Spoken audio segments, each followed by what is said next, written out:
is KC Sports Network, proudly presented by Emprise Bank. Welcome back, everyone, to the Border War podcast here on the Kansas City Sports Network. We are presented by Emprise Bank.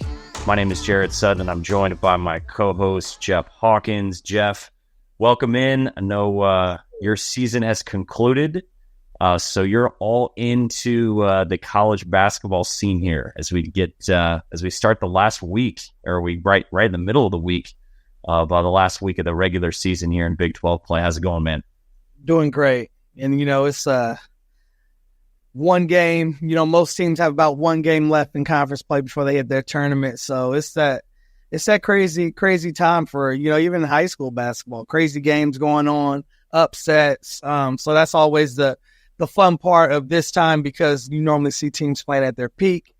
Even when teams might not have been doing great during the season, sometimes they can still find a way and upset some teams. So this is a definitely fun time to be a part of basketball. One game left for a lot of these teams that are still in conference play.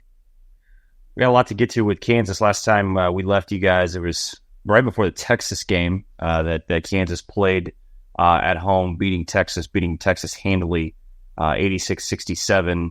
And then the next two losses for Kansas. I want to start with the BYU game at home as we kind of work our way into previewing the big matchup coming up with Houston here over the weekend. But first with BYU, a game that just, I think, got away from Kansas. I had a chance to be at Allen Fieldhouse for that one. And really kind of my takeaway was it felt like Kansas was in control for much of that game. And then you look up and it's like, wait a second, BYU is in this game? It's kind of one of those like, how are they still in this game? And then give them credit. They made some big plays down the stretch and made shots. And I think Kansas probably kicked themselves a little bit of just not finishing cribbers at the rim, little bunnies at the rim that they missed free throws were a big part of that game. And then I give BYU credit of just how they shot the ball, how they passed, a fearlessness to them in Allen Fieldhouse. And, really a game that it went in and just kind of took it from Kansas. Not something you see every day. Was first off Kansas losing at home, but then to just kind of how that game played out was just kind of a game that got away from Kansas and BYU made some plays.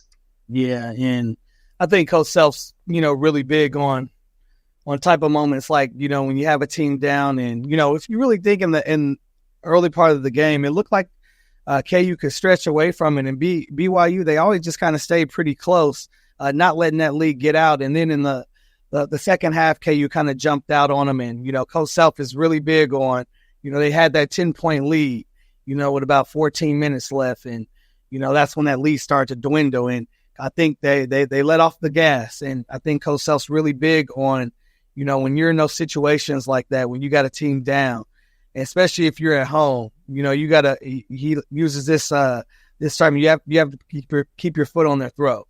And I think they let it off a little bit. They got a little bit laxed, and BYU, credit to them. They came in, got a win. They don't know what it feels like to come into this field house and, all these losses that so many teams have compiled in that place. And, they come in, they don't know any better. And I think that fearlessness that you talked about, they came in with that fearlessness and togetherness. And I think that's what helped prevail them. And, those free throws down the stretch, I think that really hurt KU down the stretch as well, too, giving up that lead.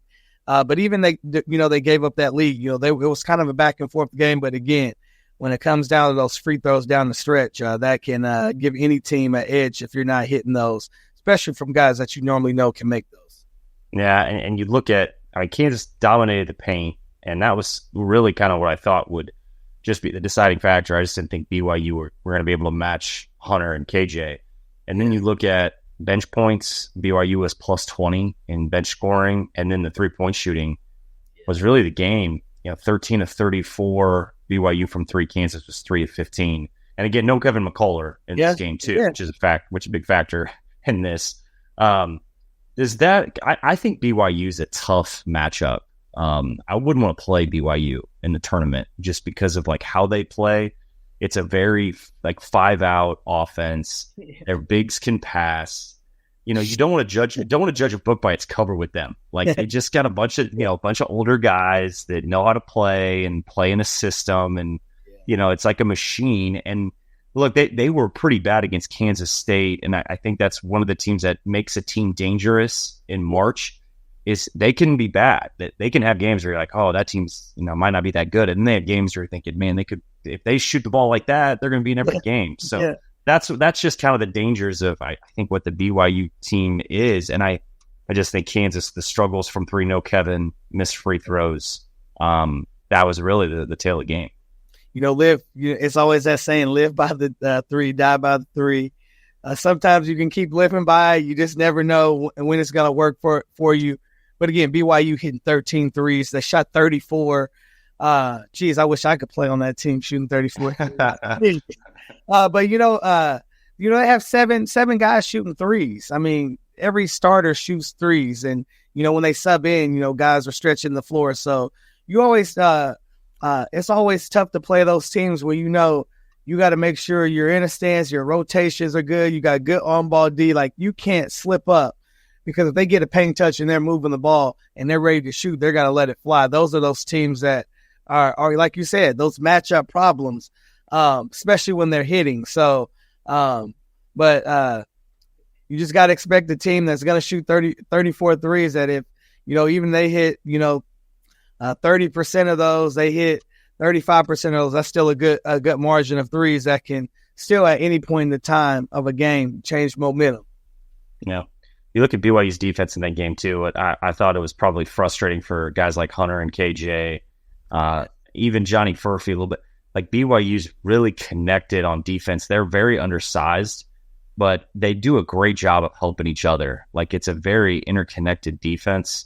They obviously have, they have some limitations for sure, but they're very connected. And that was something that really kind of struck me in the Kansas game was, like, KU shot 39% from the field. And, they got there. Kansas got theirs. They're going to get theirs against a team like BYU, just the size. And it's just kind of a different, matchup for BYU too. But I thought just that, especially in the second half, I thought their defense was really solid. I mean, that second half, BYU scored 47 points. So, yeah, the shooting was there, and their offense was humming. They were getting out in transition. They were taking big shots. Their offensive actions were really good in, like, rescreening and weaves, and I think Kansas got lost a few times in that. But I also think, they did a nice job just withstanding defensively, only giving up 33 to KU in the second half. And obviously Kansas did miss some shots, but BYU is probably the best game they played, and they were ready for that moment in the second half, and ultimately able to get that win. I do want to kind of change gears and talk about the Baylor game before we go to break, and before we get through with our matchup with Houston coming up for Kansas. That'll be a good one. Everybody's looking forward to. But the Baylor game, kind of a unique game just to watch. I watched that entire game. At first half, super competitive. Kevin's back. He's in the lineup and looked pretty good in that first half. Hunter was great. You look at DeJuan, 9 assists, 3 steals, 2 turnovers. Really, I just thought the game in the second half just got away from Kansas late, and Baylor, give them credit. They made some plays. They had 4 guys in double figures. Kansas had, really 2. DeJuan had 12, so 3 in double figures, but 17 for Yves Missy, 18 from Jaden Dunn, 19 from Ray J. Dennis. And then Jalen Bridges hit a couple big shots late in that game. So it just felt like Baylor just had a little bit more punch there towards the end. And the game ends up being a 8-point Baylor win, but I thought it was just close all the way through. Kansas made a good run there in that final few minutes to try to cut it to a 1-possession game, but just kind of ran out of firepower there. Yeah, and you mentioned it. Baylor was pretty much came to a your starting 5 versus my starting 5 wasn't really much bench scoring, and we all know kind of that's been the rule of KU. But it was an equal match when you come to that bench matchup. It was just kind of a tell of whose stars are going to play the best. And KU, they fought. That first half, like you said, it was really tight. Slipped away. About 12 minutes in the game, that's when it started slipping away. And again, one could say, hey, it's a McCullough trying to still get a feel for things. I thought, Johnny Furphy only played 24 minutes. Only 24 minutes. There's a lot of guys to say I would love only 24 minutes.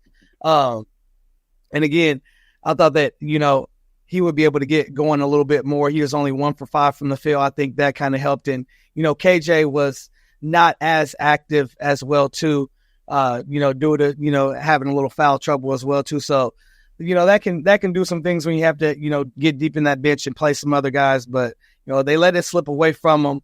And I think it's just, your 5 versus 5, my 5 going at it.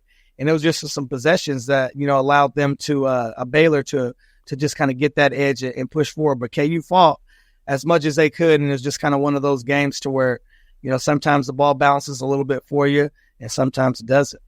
Yeah. I was going to ask you, just Johnny Furphy's been a huge piece to this Kansas team. And he's going to have to be a good piece, moving forward into the postseason. I still think he's such an important player to this overall group. Like Kevin is important, Hunter's important, DeJuan. But I think Johnny, he has a skill set that sometimes I think he could be a little bit more aggressive with. Yeah. He's a great athlete. Like the BYU game kind of jumped out to me, his speed in the open floor. Yeah. What I love about him is he's not going to force, and he's going to play within the structure of the offense. He doesn't need the ball. Him and Kevin, pretty good cutters too. I think Johnny's pretty good off screens. The shot, I think that sometimes can get a little bit, not streaky, but it feels like he misses a few, he's going to let off the gas a little bit, looking for that shot. I would like him to be more aggressive. Yeah. Like when I look at a box score and he shot the ball 2 or 3 times, I get he's a freshman. I understand that. I think he's too good. Yeah. To me, you know what I mean? He kind of, his athleticism, his ability to finish, he's now, he lacks some physicality and strength, and he's a young kid. I get that, but he moves so fluidly at his size. And I feel like every time he puts the ball on the floor, he can get past a guy. Now, his strength is one thing, but he's a very good finisher. I just feel like he could be a little bit more aggressive to maybe try to find some offense. I know that's easier said than done. For sure. Do you see anything with Johnny in just these last few games? And I know it's kind of big because obviously he was having some huge games when he got put in the starting lineup, and his rebounding, his scoring, and his efficiency. And then you look at some of these boxes, and I know it's how defenses are playing, but just the volume isn't necessarily there right now. Yeah, and I think that's the main thing. Again, freshman still figuring some things out too, but I just think he needs to understand that.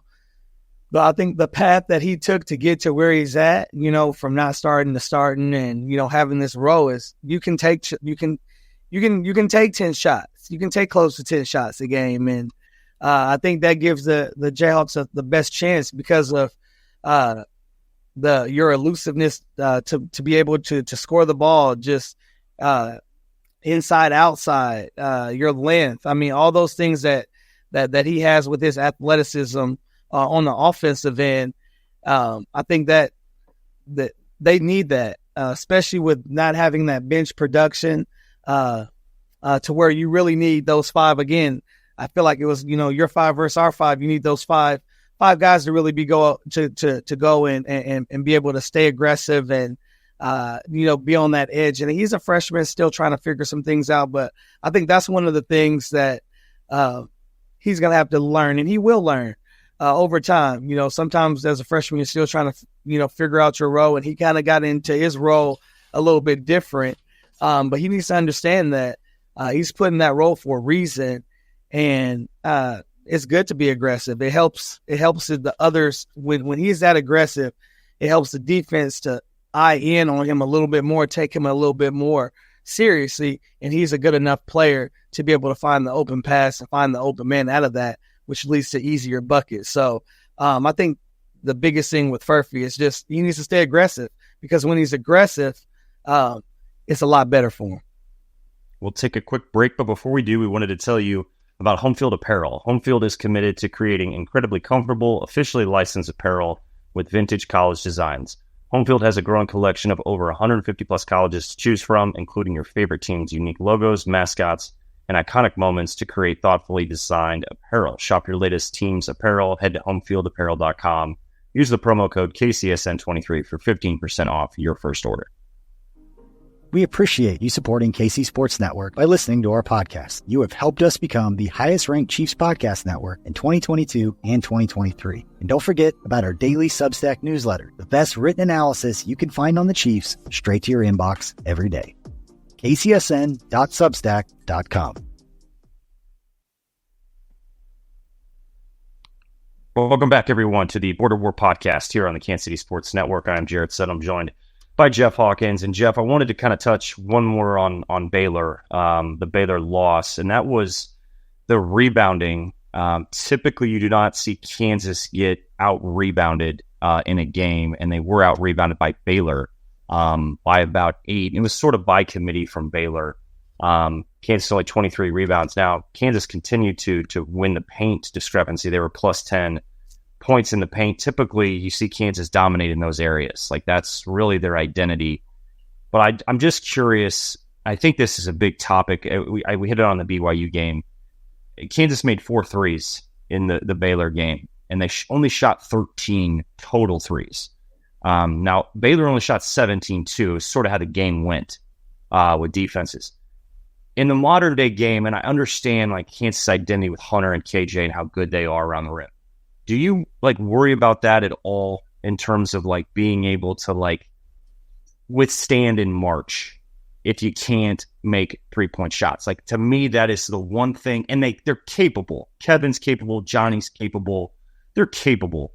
I think sometimes just the volume isn't there. You know what I mean? Or if a couple guys, we just talked about with Johnny and Kevin was 0 for 5 from 3. It's his first game back. You're not expecting, especially with his knee situation. Marco did hit a couple threes. He's the only guy that hit 2 threes in the game. Is there any concern in terms of that? Just the 3-point shooting, volume, making threes, and just knowing you kind of have to do that to beat some teams in March. Yeah. Well, I don't know if they have to fully rely on the 3 ball, but I do thinking with some of the guys that they have that can shoot the 3, they need to shoot the 3. And really, I mean, I guess the question is who really is it, And I think, Timberlake, which had a really good game last game, but still talking about this Baylor game, he only shot, 1 and didn't play as much, 7 minutes. But they got to have some guys that, can stretch, I think, that D. I think that is KU basketball that has, been in the past, inside-outside game more than just inside game. So, having guys that can stretch the D, I think does help in March play. Because it just keeps teams fully honest. And when they don't have to be fully honest, whether because you're not hitting shots or you're not taking the shots, and you can keep them a little bit more honest even if you're taking the shots. They still have to decide if they're going to guard you seriously, which can lead to a lot of things, out of control closeouts, bad rotations. A lot of things can happen from that. But if you're not taking those shots, you don't give yourself that opportunity. So, to a certain degree, yes, Jarrett, I do agree. It could play a factor in March if they're not taking those shots because they are shooters and they can make those shots. I think it could maybe play against them because they're not maybe giving themselves that chance to see how hot or where their game could really go. But if they have that inside presence, and they're getting stops, that could be a whole different ball game. But I think you want to try to give yourself as much leeway to give yourself the right tools to win the game. Yeah, I look at it too. Like, they don't have to be making 15, 16 threes in the game or anything like that. It's just making a few more and shooting a few more to keep a defense honest so they can open up, that lane and that paint, especially DeJuan's type of game. And I know that, like, I think Hunter can make threes, and I know he's kind of had a struggle from 3 in terms of, I thought he shot it well in non-conference play. I know league play can be different. You're in the family. It's a little bit different in terms of matchups and those type of things.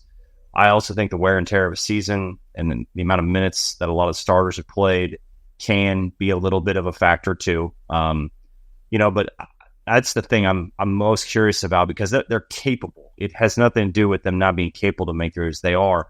they definitely know what their bread and butter is, and that's getting to the paint, getting to the rim, getting to the free throw line, working their offense to where they can try to get easy ones around the rim. But you mentioned Nick Timberlake, and that transitions us to the Kansas State win for Kansas, where I thought they put a lot of things together, played really well, played with a ton of energy. Their defense was excellent. Really thought that the 9 steals, very active with their hands on defense. It's great to see Kevin play well and kind of look like Kevin McCullough hit a couple threes, got to the free throw line 7 times. What a night for Hunter Dickinson on the glass, 20 rebounds, 14 defensive, very, very impactful. And then KJ with a great night with 16 points and 5 rebounds, got to the free throw line, went perfect at the line. That's always a great thing for KJ when he converts free throws. And look at the box score and the balance that Kansas had.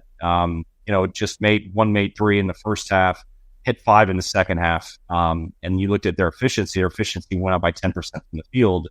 To me, I think that was a little bit of the 3-point shooting, a little bit of stretching that out a little bit. But got to the free throw line 31 times, converting 28 of those. So it was a big part of the game, attacking, being aggressive, being physical.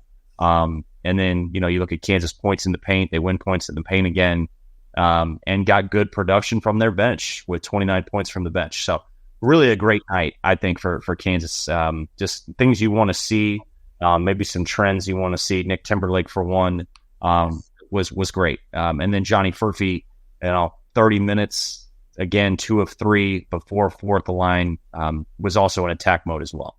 Yeah, and that's typically what you want to expect out of a senior night, playing a in-state rival as well too with K-State. Those guys being geeked up and ready. Maybe that's a formula these guys need. They just need to stay geeked up and ready, because judging to kind of seeing how they've been shooting the 3 ball, they like to stay under 15. They like to stay under 15 threes. So if they're not going to get those threes, and if they're hitting those threes, it's changing the game. And when you can see guys like Nick Timberlake Timberlake hit those threes, it gives that needed edge, especially for bench production. He got to start that game for senior night, but if he can come off with that same type of mindset coming off of the bench and just be able to go 1 for 2, 2 for 3, 1 for 4, heck, still, stretching that D, because when you hit one, they still have to play you differently, no matter when you have the ball, because you might not shoot it, you might attack a control closeout, but just be able to stretch the D, that just opens so much. And, you got to like what Hunter did in that game as well, too, 15 and 20. When guys are having those balanced games, it just makes the game flow so much easier. They had four guys in double figures pushing 6 guys in double figures. So when you play like that, the ball's moving, it's not sticking, and you're showing with your assists. Those are fun games to be a part of, and it's it's always curious to see can they make a run out of this? Can guys take that confidence and keep it moving forward? Yep. Great night from KJ. The plus 35. Yeah. It's plus minus. So impactful on both ends of the floor. Yes. So do want to preview Kansas goes to Houston to close out their Big 12 regular season portion. Kansas put it to Houston, their first matchup in Lawrence. Was a great game for Hunter Dickinson. Johnny Furphy and Kevin McCullough were great in that game as well. They both had 17 apiece, and that was when Johnny Furphy was 6 of 7, 3 of 4 from 3, and he was super efficient. Same with Kevin.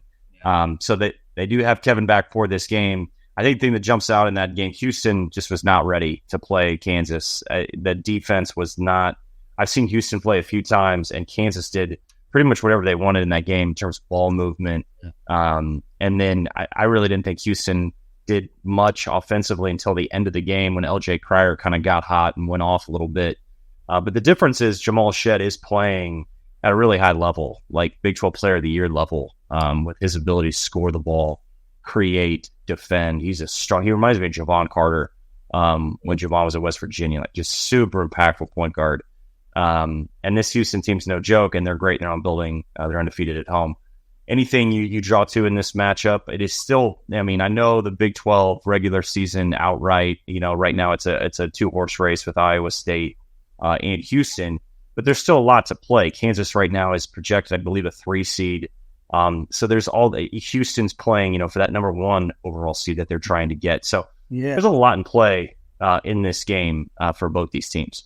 Yeah. And like you said, I think the biggest thing is that these teams that are especially, closer to the top of the leaderboard, they're playing for more than, that leaderboard. They're playing for that momentum going into conference tournament. And then the March Madness, the NCAA tournament. So every game you play right now is it's a very impactful game. And I think this Houston-Kansas matchup is going to be a different matchup than what you've seen at home, because obviously they're switching locations to a team that's their last loss has been to KU. So this is going to be I feel like a heavyweight bout. I think KU is going to be up and ready for this game because, they feel like and Iowa State's they're going to have a couple more people cheering for them as well in this game. But KU is going to be, I think they're going to be up for this game because to me, this is a momentum game. This is a game that can help give them momentum on the road somewhere where they struggled. And when you play in that NCAA tournament, you are on the road. No matter if you're in your location, you're not playing at your home facility where your locker room, where everything is. You can walk in there with your eyes closed and find it. You're in a new location. So I think this is going to be a fun game because it's two teams that are playing for a lot right now. Like you said, Houston's playing for the overall number 1 seed in the tournament, and KU's trying to figure out what can we do to get that momentum change to where we can start walking around as if we are a number 1 seed, that mindset. So it's a lot at stake right now. This is going to be a very fun game to watch. I'm excited because so many guys before in the matchup before, it was such a great game from the KU game, and you get to see the movement with Snead and those guys over at Houston, see what they're going to do. Yeah. Big 12 right now, 9 teams projected to get in the NCAA tournament. It's been a great league. Very competitive league, and usually when you're in a really competitive league, it gets you ready, for that big tournament. Big 12 tournament will be in Kansas City next week too, so we'll be back next week to break that down as there'll be a lot to play for in Kansas City as well when we talk about seeding for the NCAA tournament and what's ahead. So, Jeff, always fun, always appreciate your insight as always, man, and we'll be talking next week. Peace.